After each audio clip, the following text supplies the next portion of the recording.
"Edith," said Margaret gently. "Edith." But, as Margaret half suspected, Edith had fallen asleep.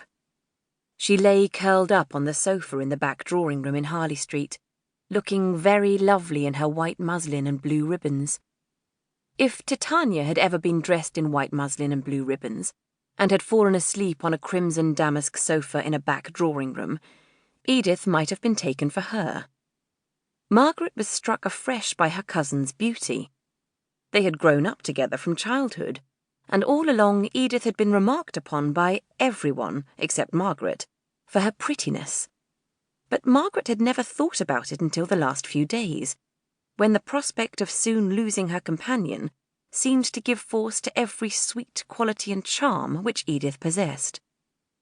They had been talking about wedding dresses and wedding ceremonies, and Captain Lennox, and what he had told Edith about her future life at Corfu, where his regiment was stationed, and the difficulty of keeping a piano in good tune, a difficulty which Edith seemed to consider as one of the most formidable that could befall her in married life, and what gowns she should want in the visits to Scotland, which would immediately succeed her marriage. But the whispered tone had latterly become more drowsy, and Margaret, after a pause of a few minutes, found, as she fancied, that in spite of the buzz in the next room, Edith had rolled herself up into a soft ball of muslin and ribbon and silken curls, and gone off into a peaceful little after-dinner nap.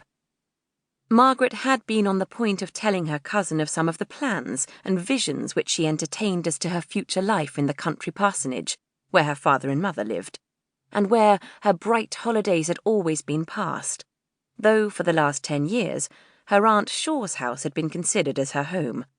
But, in default of a listener, she had to brood over the change in her life silently as heretofore. It was a happy brooding, although tinged with regret at being separated for an indefinite time from her gentle aunt and dear cousin. As she thought of the delight of filling the important post of only daughter in Helston Parsonage, pieces of the conversation out of the next room came upon her ears. Her Aunt Shaw was talking to the 5 or 6 ladies who had been dining there, and whose husbands were still in the dining-room. They were the familiar acquaintances of the house, neighbours whom Mrs. Shaw called friends, because she happened to dine with them more frequently than with other people, and because if she or Edith wanted anything from them, or they from her, they did not scruple to make a call at each other's houses before luncheon. These ladies and their husbands were invited, in their capacity of friends, to eat a farewell dinner in honour of Edith's approaching marriage.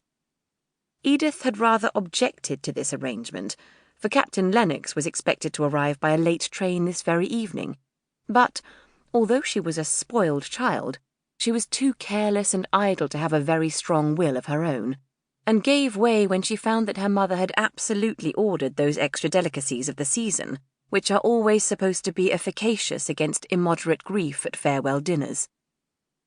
She contented herself by leaning back in her chair, merely playing with the food on her plate, and looking grave and absent, while all around her were enjoying the mose of Mr. Gray, the gentleman who always took the bottom of the table at Mrs. Shaw's dinner parties, and asked Edith to give them some music in the drawing-room. Mr. Gray was particularly agreeable over this farewell dinner, and the gentlemen stayed downstairs longer than usual.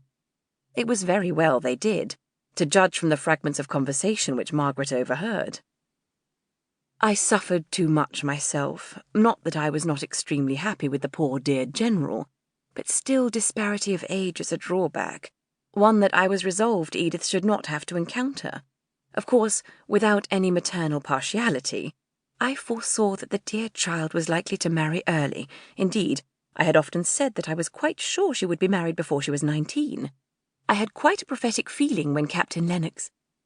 And here the voice dropped into a whisper, but Margaret could easily supply the blank. The course of true love in Edith's case had run remarkably smooth. Mrs. Shaw had given way to the presentiment, as she expressed it, and had rather urged on the marriage, although it was below the expectations which many of Edith's acquaintances had formed for her, a young and pretty heiress.